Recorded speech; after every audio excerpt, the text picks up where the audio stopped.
Hello and welcome back everyone for another best of 3 from the Perth Barcraft. This is Wings of Liberty, not Heart of the Swarm. This is a Perth Barcraft. It's been going on for a couple months now, and that's why we're going to probably see some older maps such as Shakur's Plateau and Tal'Darim, but we're also going to see some newer maps like Abyssal City. And for those of you that are unaware, this is Shakur's Plateau. And it is actually cross or far spawns only. But anyways, let's get into the player introductions. We are going to have our blue Zerg as Supernova. And I do not believe that this is OGS Supernova. I actually don't even think that he plays Zerg, to be honest. And over in the left top spawning position, we are going to have our purple Protoss player. This is going to be Asgzealo. I'm just going to refer to him as Zelio. It's a little bit easier than adding the 3 acronyms. And interesting thing to note right away, we do actually have a high ground pylon.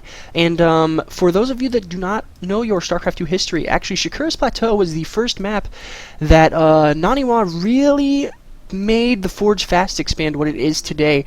And he was even quoted as saying, "Forge Fast Expand or die against Zerg, as you need to keep up in your economy race versus the Zerg player, or they can kind of just play swarm style and completely overwhelm you."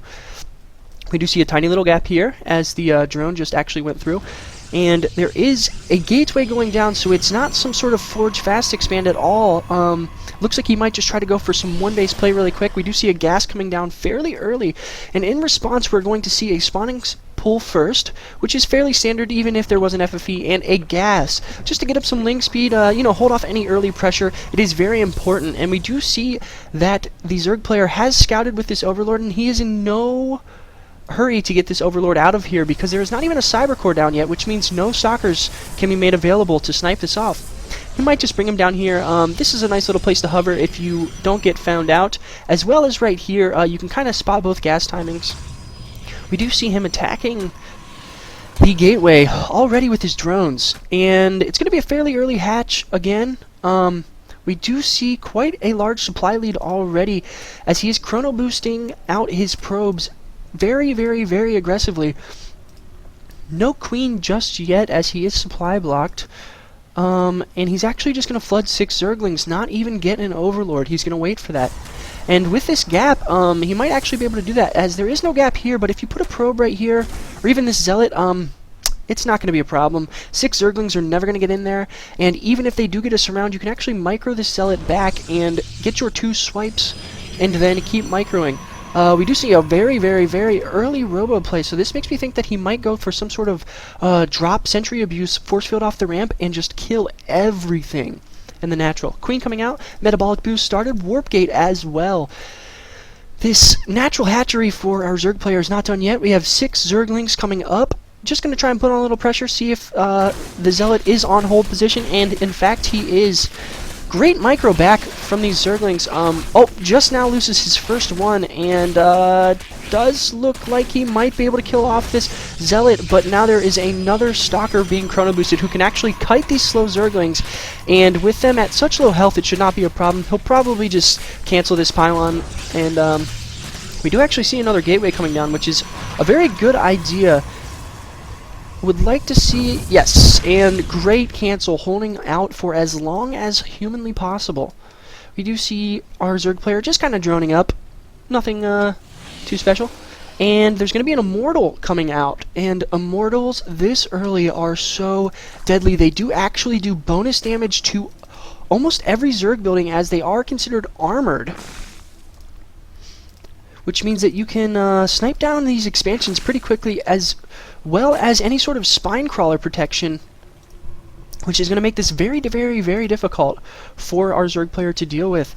And no proxy pylons out just yet. This is the closest, I guess, if you were to consider that a proxy pylon.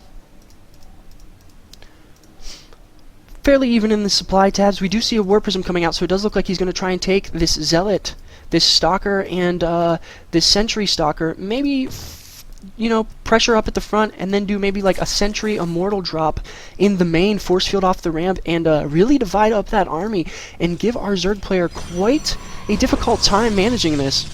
We do see Warp Gate about finished, and a Stalker And a sentry now done. Great map vision by the Zerg player, by the way. Nice Overlord spread. He is going to be able to see any sort of drop play coming in from our Protoss player, and it does look like he's actually going to go Stalker, and then Immortal. Very interesting, as there's pretty much nothing out for our Zerg player right now, and he could do a crazy amount of damage. The only protection that he has is this Spine Crawler at the front, trying to reduce the surface area for the Zealots, but in surprise to him, there are no Zealots, and we do already see a couple drone kills coming down, as well as a ton of Zerglings hatching, and it does look like he's just going to pick these units up and go away. Plenty of Zerglings to deal with this, and he is aware that these units are right here. Just getting a couple kills. Nice micro so far by our Protoss player, and this ledge can be abused so heavily. Oh, and he might get this Overlord as well. And that's actually huge. This is going to temporary supply block our Zerg player, as we can see, and he's actually... No, I thought he was going to try and take down that Queen, maybe limit the production, as there are only 2 out. Still no expand, but we do have 2 more Immortals out, and it looks like he's just going to do a Lobber, 1 base, Immortal Sentry all in. This is actually was kind of created by a low Grandmaster, I believe on the EU server, named Lobber, quite some time back, before the metagame really shifted to much heavier expansions.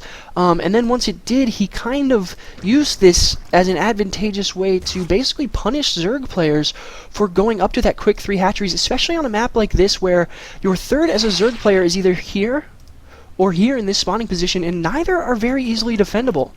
Did hear a changeling going off there in the background. We do have a total of 5 sentries, so there's going to be tons of force fields. We see plenty of energy on these sentries. All 3 of the Immortals kept alive, and he is spawning creeps, so this does give away the fact that there is some tech out being lair. And we do see a Spire already almost complete, and I do believe, with the amount of gas that he's pulling, actually, by the time he can start making Mutalisks, he should be able to make 7, yes. And, that can really do some terrible damage to this army, as there's only 3 Stalkers and now a 4th finally being warped in, but even with Guardian's Shield and these poor tickle beams, oh my gosh, and I was completely incorrect. There are actually 5 Immortals out on the field, and I don't know that any amount of Mutalisks are going to be able to handle this. We actually see none in production, 3 more Stalkers on the way, and the Zerg player is going to pick up on this, as he does have the Watchtower.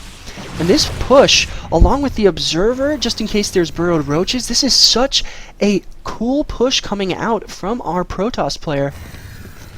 And even with a great surround, I'm not positive that our Zerg player is going to be able to hold. The supplies are very even. We have 10 Mutalisks on the way, but I just don't see that mattering. He only has 9 Stalkers, but with Guardian Shield and these Zealots to take damage, along with additional Warpins from this Warp Prism, and oh my gosh, there's just going to be way too much here from our Protoss player. Great surround, Guardian Shield goes up, nice force fields, could have been better to eliminate some of the surface area from these, and we see these, oh my gosh, these Mutalisks are actually dying so fast because of the Guardian Shield reduction in damage. Would like to see Guardian Shield popped again. That would help out our Protoss player quite a lot. We do see more Stalkers being warped in, and he needs to start pushing up this ramp. These Immortals are not able to fire onto these Spine Crawlers, which they do extra damage to. Great force fields. Oh my gosh, such a clutch play out of our Protoss player. The drones being pulled actually lose the mining time and are not even able to help out in the battle. And it looks like we might have a quick 1-0 here for our Protoss player, Asgzealo. Force field on the ramp, and he's going to lose his natural, so now he's on equal footing with the Zerg player for 1 base to 1 base, and the only tech that he really has going for him is his Spire, and that is crushed by these 5 Immortals extremely quickly, as again they do bonus damage, as we can see 50 versus armored. He has force fielded his own army off, and it does look like he's going to make his final stand here. But with this choke on the ramp, force fields, KLOL comes out of Supernova, and it does look like it is going to be a early GG. 1 base, so good, and he is very, very correct, as we can see now. 25 supply.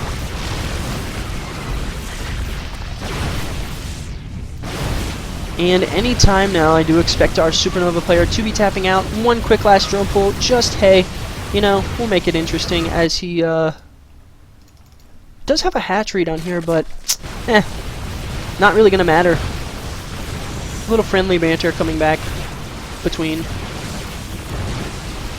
GG comes out from Supernova, and that is game 1. Stay tuned for the second game in this best of 3 from the Perth Barcraft. Feel free to leave any comments. Find me at any of these links where the command groups, or control groups, sorry, would be located. Feel free to leave some comments. Let me know how the cast was. I am fairly new to this, and I would love some great feedback, whether it was bad, good, or indifferent. Thank you for watching.